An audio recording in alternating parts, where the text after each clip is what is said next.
আপনারা জানেন, আপনাকে হিসপিট আমার ধরে 10টা ফেন্সিডিল গাড়ির মধ্যে ঢুকে দিল, 10টা ফেন্সিডিল ঢুকে দিল আমার গাড়ির মধ্যে। কি মনে করছেন? হুজুর টাকা দেন, যা ওয়াজ করে যা পাচ্ছেন টাকা দেন, না হয় ফেন্সিডিল কেস দেবো।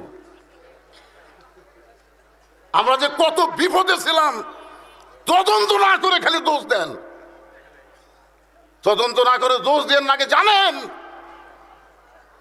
আমরা কত বড় বিপদে ছিলাম। আলিমদেরকে কত কষ্ট দেওয়া হয়েছে, 9বার অন্যায় ভাবে আমাকে জেলের মধ্যে নিয়ে দেওয়া হয়েছে, আমার আঙ্গুল ভাঙ্গা দিছে, এই দেখেন এখানে খুঁটা ঢুকে দিয়ে। কি মনে করেন আপনারা? আমি কোনোদিন হাসিনের সময়ও হক কথা বলা আমি ছাড়িনি, ডাইরেক্ট বলবার না পারে অ্যাঙ্গেলে বলেছি, যার কারণে আপনাকে কালায় স্বপন আমাকে ঢুকতে দেয়নি। কি কি তদন্ত করার দরকার নাই?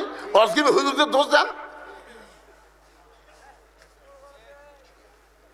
ভাইজান, আল্লাহ যেন এই কষ্ট থেকে আমাদের বাঁচায়, আমরা যেন আল্লাহর কোরআনটা সংসদে দেওয়ার পারি। ভাই, শুধু কোরআনের ওয়াজ করলে হবে না, বাস্তবে কোরআন অনুযায়ী মুসলমানকে চলা লাগবে। জোরেকার কথা ঠিক কিনা?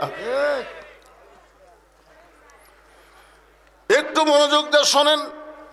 বড় কষ্ট নিয়ে সূরা মুলকের 2টা আয়াত আমি তেলাওয়াত করে তাফসীর করতেছি, কারণ 12ই ফেব্রুয়ারি কিছু একটা হবে। জোরেকার কথা ঠিক কিনা? এইটাকে সামনে নিয়ে এই কথাবার্তা বলতেছি। সবাই একটু কষ্ট হলেও মনোযোগ দিয়ে শুনবেন। ওমর ফারুক বললেন, রাখাল ভিতরে বেশি দামি, তুমি কম দামি। এই কথা তোমারে কে বুঝাইলো? এই কথা তোমারে কে বুঝাইলো? বরং ইন্না আকরামাকুম ইনদাল্লাহি আতকাকুম, ওই ব্যক্তি সবচাইতে দামি হয় যার কলিজার মধ্যে আল্লাহর বেশি ভয়। সুবহানাল্লাহ। কোন না কেন? রাখাল, ওমরকে যদি দেখবার চাও তাহলে ফজরের নামাজ সামনে কাতারে আদায় করা লাগবে। এখন কি বলবো কও? রাখাল বলতেছে, তাহলে আজকে এশার নামাজ পড়ে আমি বাড়িতে যাব না। ওমর ফারুক বললেন, এশা পড়া বাড়িতে কেন যাব না? রাখাল বলে, এশা পড়া যদি বাড়িতে যাই আর ফজর যদি সামনে কাতারে না পাই। ওমর ফারুক বললেন, রাখাল তুমি বলো তো, 5 ওয়াক্ত নামাজের মধ্যে 3 ওয়াক্ত তাড়াতাড়ি, 2 ওয়াক্ত লম্বা কেন? 5 ওয়াক্ত নামাজের মধ্যে 3 ওয়াক্ত কি তাড়াতাড়ি বোঝেন? আসর কিছুক্ষণ পরেই, মাগরিব কিছুক্ষণ পরেই, কিন্তু এশা থেকে ফজর লম্বা, আবার ফজর থেকে জোহর লম্বা কেন? রাখাল বলতেছে, আমি তো জানি না। ওমর ফারুক বলতেছেন, তাহলে শোনো, ফজর থেকে জোহর লম্বা সময় আল্লাহ দিছে। এই লম্বা সময়ের মধ্যে তুমি আলু লাগাবা, আলুর বাড়ির কাম করবা, চাকরি করবা, ব্যবসা বাণিজ্য করবা, তুমি খেতে খামারে মজুরি করবা। এইগুলো করতে গিয়া তোমার দেহের যে ক্ষয় হবে। এশা থেকে ফজর আল্লাহ লম্বা সময় দিল, ওই লম্বা সময়ের মধ্যে তুমি ঘুমাইলে আল্লাহ ঘুমের মাধ্যমে তোমার দেহের ক্ষয় পুরা করে দিবে।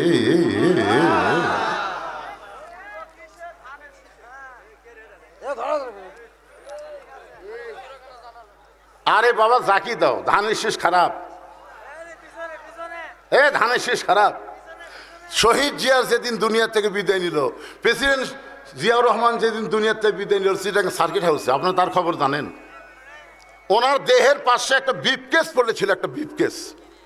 ওই বিপকেস চিটাগাং থেকে ঢাকায় নিয়ে আসলো। মনে করেছিল না জানি কি আছে, হয়তো ডলার মলার, টিকিট ব্যাংকের চেক বহু কিছু আছে, কিন্তু ঢাকাত খুলে দেখে গোটা বিপকেস সহকারে মাত্র 2টা জিনিস, একটা হলো জায়নামাজ, একটা হলো কোরআন। আপনারা বলেন তো, শহীদ জিয়ার কথা প্রত্যেকটা মানুষের অন্তর আছে না নাই? আর খালেদা জিয়ার জানাজাত এত মানুষ কেন হলো? এই যেই খালেদা জিয়ার জীবনে কোন আলেমদের হাতত হ্যান্ডকাপ লাগায়নি, কথা কন না কেন ভাইজান? যদি শহীদ জিয়ার, খালেদা জিয়ার বিএমপি করো, তোমার বিরুদ্ধে আমার একটাও কথা নাই। ধানের শীষের বিরুদ্ধে কেউ ওয়াজ করতে চায়? দেও ধানের শীষ দাও, না নৌকার দাও, চাইছে দাও। ভিতরে আসো ময়না, ভিতরে আসো। বাইরে থেকে স্লোগান না দেয়, ভিতরে আসো বাবা। কি মনে কষ্ট পাচ্ছেন? ওমর ফারুক বললেন, রাখাল আজানের গুরুত্ব দিও।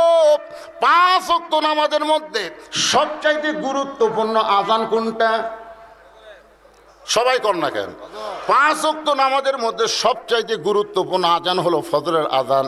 একই শব্দ 2 বার বেশি কয়, অন্য আজানে সেই শব্দটা নাই। আপনার বলেন তো সেই শব্দটা কি? আসসালাতু খায়রুম মিনান নাওম। এতদিন রাখাল নামাজ পড়েছে বারান্দায়, আজকে নামাজ পড়বে সামনে কাতারে। এখন সামনে কাতারে নামাজ পড়বার গেলে মসজিদের মধ্যে ঢোকা লাগবে। আপনারা বলেন তো মসজিদের মধ্যে ঢোকার নিয়ম আছে না নাই? কোন পায়ে? শুধু ডান পায়ে ঢুকলে হবে না, জবান খুলে একটা দোয়াও পড়া লাগবে, আল্লাহুম্মা আফতাহ লি আবওয়াব রহমাতিক। রাখাল ডান পায়ে দোয়াটা পড়ে মসজিদের সামনে কাতারে যাবার চাই। রাখাল মসজিদের সামনে কাতারে যখন যাবার চায়, প্রত্যেকটা সাহাবী নড়ে চড়ে রাখালকে সামনে যাওয়ার রাস্তা করে দেয়। জোরে খান সুবহানাল্লাহ। রাখাল বুকত হাত দেখায়, কে রে বাইরে থেকে কি ভাবলাম, বাইরে থেকে এতদিন কি ভাবলাম ভিতরে দামি দামি, কিন্তু আজকে ভিতরে ঢুকে দেখতেছি আমিও তাই এরাও তাই। এটা ভিতরে না ঢুকলে বোঝা যাবে না। সামিয়ানার বাহির থেকে অনেক কথাই বলতে পারো, খালি ভিতরে ঢুকে দেখো তোর এখন কথা ঠিক কি না। ভিতরে ঢুকে দেখি এসপি সাহেব একটা মুসল্লি ছাড়া কাতার পুরা হচ্ছে না, আর একজন মুসল্লি হলে সামনে কাতার পুরা হবে।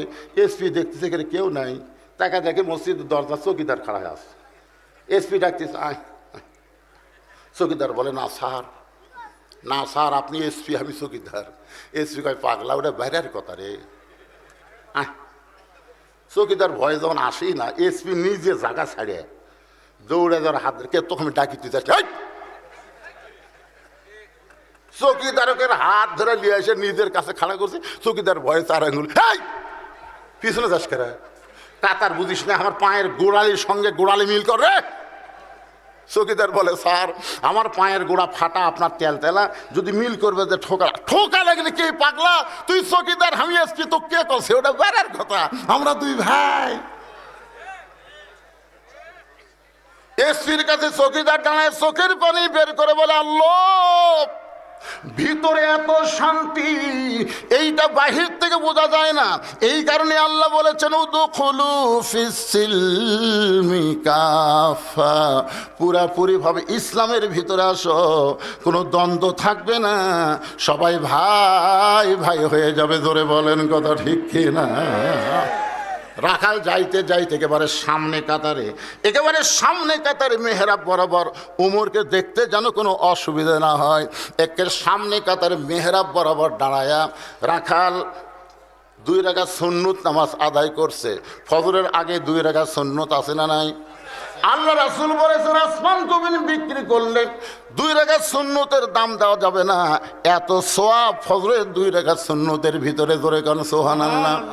রাখাল 2 রাকাত সুন্নত নামাজ পড়ে চুপ করে বসে আছে, খালি নিয়ত করতেছে আজকের জীবনের আশা পুরা হবে। রাখাল বসে আছে, ইতিমধ্যে এক সাহাবী মসজিদে ঢুকে দেখে জায়গা নাই। যেই সাহাবী মসজিদের মধ্যে ঢুইকা দেখে জায়গা নাই, ওই সাহাবীর নাম হলো ওসমান গনি। জোরে বলেন নাম কি? ওসমান গনি চিন্তা করে, আমার জায়গাতে কে বসে আছে রে? আপনারা বলেন তো, মসজিদের মধ্যে কারো জায়গা নির্দিষ্ট আছে? একজনের আছে, শুধু ইমামের জায়গা ছাড়া অন্য কারো জায়গা নির্দিষ্ট। কিন্তু ওসমান গনি কেন বলতেছে যে আমার জায়গাতে কে রে? এটা বলার পিছনে কারণ হলো আল্লাহর নবী বলেছেন, আমি যখন ইমামতি করব, আমি বরাবর যিনি পিছনে দাঁড়াবে তার নাম হলো আবু বকর। আবু বকর যখন ইমামতি করবে, আবু বকর বরাবর পিছনে দাঁড়াবে উমর যখন ইমামতি করবে, উমর বরাবর পিছনে দাঁড়াবে ওসমান যখন ইমামতি করবে, ওসমান বরাবর পিছনে দাঁড়াবে আলী যখন ইমামতি করবে, আলী বরাবর পিছনে। নবী আর কারোর নাম কয় না। সাহাবের বললেন, হুজুর তাআলা হযরত আলী যখন ইমামতি করবে, আলী বরাবর পিছনে কে দাঁড়াবে? রাসূল বললেন, মা ইয়ানতিকু আনিল হাওয়া ইন হুয়া ইল্লা ওয়াহয়ুন ইউহা, আমি রাসূল ততক্ষণ পর্যন্ত বলতে পারি না যতক্ষণ আল্লাহ না বলায়। এ আলী পর্যন্ত হলো খোলাফায়ে রাশিদিন। তাহলে হযরত উমর যখন ইমামতি করবে, উমর বরাবর পিছনে কে দাঁড়াবে? জোরে কর না, কে দাঁড়াবে? কিন্তু আয়েশা থেকে জায়গা দখল।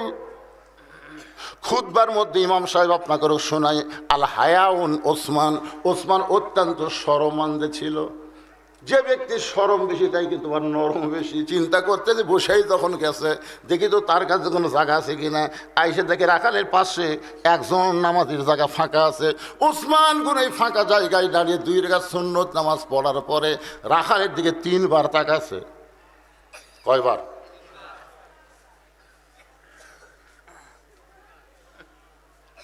3 বার। যেই তাকাছে, এই মিয়া বারবার কি দেখিস মিয়া? আপনি কোনোদিন মূর্খ লোকের দিকে তাকাছেন? খালি তাকিয়ে দেখবেন কি গরম হয়। রাখাল হচ্ছে একটা মূর্খ মানুষ। ওসমান গনি 3 বার তাকাছে। একবার তাকলে তা হয়, 3 বার তাকাছে। শরম যে বেশি, বুঝলেন? বেশিক্ষণ ধরে টাকা থাকেনি, মানে শরম হলে যা হয়। রাখাল যে এই মিয়া বারবার কি দেখিস মিয়া, সঙ্গে সঙ্গে ওসমান গনি ভয়ে দাঁড়িয়ে গেছে। ভাইজান কোনোদিন আপনাকে দেখিনি ভাই, আজকে প্রথম দেখতেছি, এই জন্য 3 বার একটু টাকা দেখছি। বলে আমাকে দেখা লাগবে কেন? আমি বারান্দার নামাজ পড়ি। আজকে ভিতরে দেখার জন্য যাচ্ছে। আমি হলাম রাখাল রে। যেই কইছে আমি হলাম একজন রাখাল, ওসমান গনি মুস্কি মুস্কি হাসতেছে। মুস্কি মুস্কি হাসার কারণ হলো রাখাল যারা হবে তাদের ভাষা নরম হলে হবে না, রাখালের ভাষা গরম হওয়া লাগবে। আল্লাহ রাসূল বলেছেন প্রত্যেকটা অভিভাবককে আল্লাহ রাখালের দায়িত্ব দিয়ে দুনিয়াতে প্রেরণ করেছেন। প্রত্যেকটা অভিভাবককে আল্লাহ রাখালের দায়িত্ব দিয়ে দুনিয়াতে প্রেরণ করেছেন। হয়তো আপনি বলতেছেন হুজুর আমার তো গরু নাই ছাগল নাই, আমি কিসের রাখালি করব? আপনি চোখ বন্ধ করে দেখেন, আছে, দেখেন আছে। আপনার বাড়িতে 42 বছরের একটা গাভী আছে, আপনার বাড়িতে 22 বছরের একটা আইডিয়া আছে, আপনার বাড়িতে 17 বছরের একটা বকনা আছে। এটা রূপক অর্থে কইলাম, আসল অর্থ হলো 42 বছরের একটা বউ আছে, মাথার চুল বেচা খায়। আপনার একটা আইডিয়া 22 বছরের ছেলে আছে, কোরআনের মাহফিলে না বসে বেড়া ঘুর ঘুর করতেছে। আপনার একটা 17 বছরের বকনা আছে, হাইহিল পরে কিলকিল করে গোটা সিলিমপুর ঘুরে বেড়ায়। আপনি বলেন তো এই 3টার উপর আপনার রাখালি করার দায়িত্ব আছে না নাই? এ কথা কেন আছে না নাই? তা আপনার বউ মাথার চুল বেচা খায়। যে মেয়ে মানুষ মারা গেলে 5টা কাপড় দেওয়া লাগে, পুরুষের মতোই 3টা কাপড় মেয়েদেরকে দেওয়া লাগবে। আর 2টা কাপড় বেশি দেওয়া লাগে, একটা হলো মাথা বান, একটা হলো সিনা বান। আমার মা বোনদের জন্য বলতেছি, মা মরার পরে 5টা কাপড় দিয়ে যখন আপনাকে খাটনিতে রাখা হবে তখন আপনার লাশটাও পর্যন্ত দেখা চলবে না, একটা চাদর দিয়ে খাটনি ঢাকা লাগবে। জোরে কোন কথা ঠিক কিনা? সবাই বলবে মেয়েদের মরার লাশ দেখা জায়েজ নাই। মেয়েদের মরা লাশ দেখা যদি জায়েজ না থাকে তাহলে জেতা দেখা জায়েজ আছে।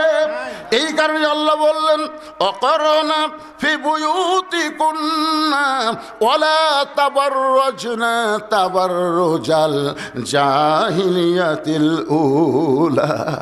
এশার নামাজের পরে হযরত আলী, এশার নামাজের পরে হযরত আলী ঘরের মধ্যে ঢুকে দেখে ফাতেমার চোখের উপর বসে কাঁদতেছে। এই চোখের পানি গাল বেবে থুতুনি পর্যন্ত চলে আইছে। হযরত আলী আস্তে করে ফাতেমার মুখের তলে হাতটা ঢুকাই দিল। এই থুতুনের তলে হাতটা ঢুকাই দিল, চোখের পানি টপ টপ করে হযরত আলীর হাতের মধ্যে পড়তেছে। হযরত আলী চোখের পানিগুলো হাতের মধ্যে নিয়ে মাটি পড়তে না দিয়া ওই পানিটা নিজের চেহারার মধ্যে মালিশ করে বললেন, ফাতেমা রে, দুনিয়াতে কত ধনী ধনী যুবক তোমাকে বিয়ে করতে চাইছিল, কিন্তু তোমার বাবা ওই ধনীদের সঙ্গে বিয়ে না দিয়া আমার মতন গরিবের সঙ্গে তোমার বিয়ে দিল। আমি জীবনে তোমাকে শান্তি দিবার পারলাম না। কি কেমন করে কান্দো ফাতেমা? তোমার কান্দার কারণ কি? ফাতেমা বলে, স্বামী গো, এই কান্না কোনো দুঃখের কান্না নয়, এই কান্না হলো আমার আনন্দের কান্না। আলী চমকে গিয়ে বলে, ফাতেমা কি আনন্দে তুমি কাঁদতেছ? বলে, আল্লাহ তাআলা আমার দোয়া কবুল করেছে। আলী বলে, পাগলি রে, দোয়া কবুল করলে কেউ কি কান্দে নাকি? ফাতেমা বলে, স্বামী গো, কি দোয়া আল্লাহ কবুল করছে, আপনি কি শুনবেন না?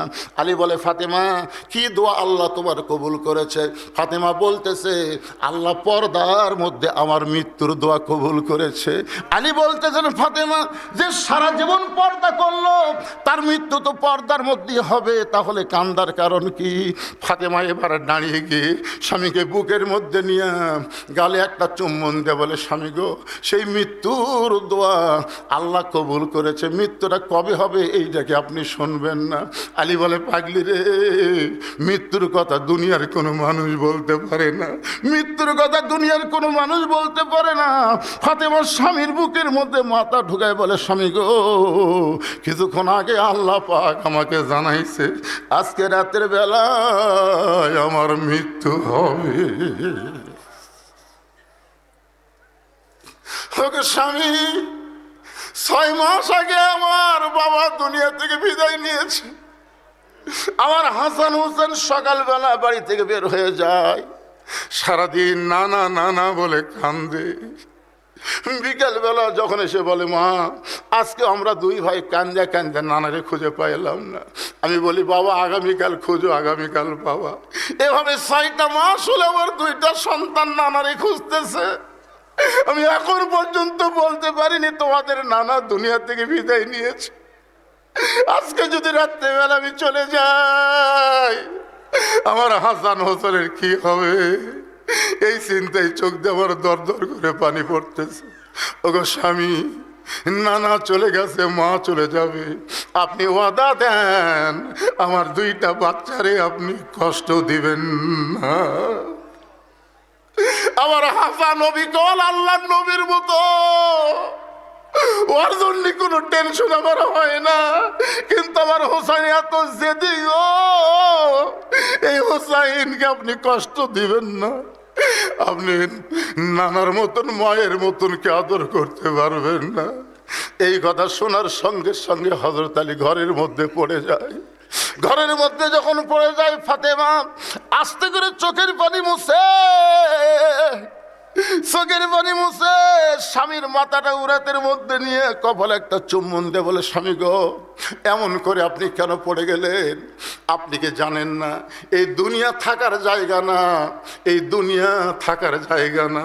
এখানে আসলে সবাইকেই যাইতে হবে, এখানে আসলে সবাইকেই যাইতে হবে। এই দুনিয়াতে কেউ আমরা থাকতে আসি নাই। যত বড় বাড়ি করেন, যত সুন্দর বাড়ি করেন, আমরা কেউ থাকতে পারবো না ভাই। এখান থেকে আসলে আমাদের সবাইকে যাইতে হবে।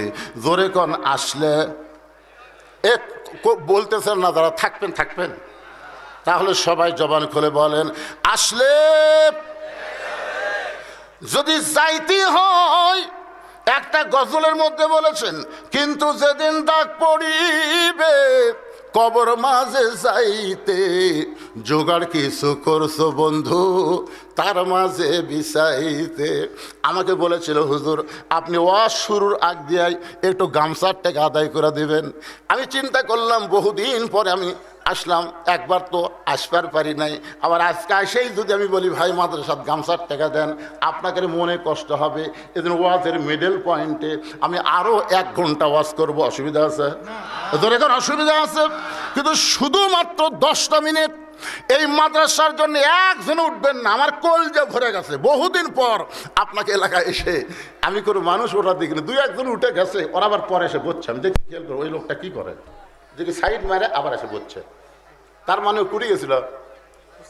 হ্যাঁ, এইরকম 2-1 কিন্তু ভাই জানি এখন এই যে টাকা দেওয়ার কথা শুনে যদি লাভ দেওয়াটেন, তাহলে কবর কি নিয়ে যাবেন ভাই? মাদ্রাসার ব্যাগলারা ছাত্ররা ব্যাগলে কোথায় বাবা, ভিতরে ঢোকো না।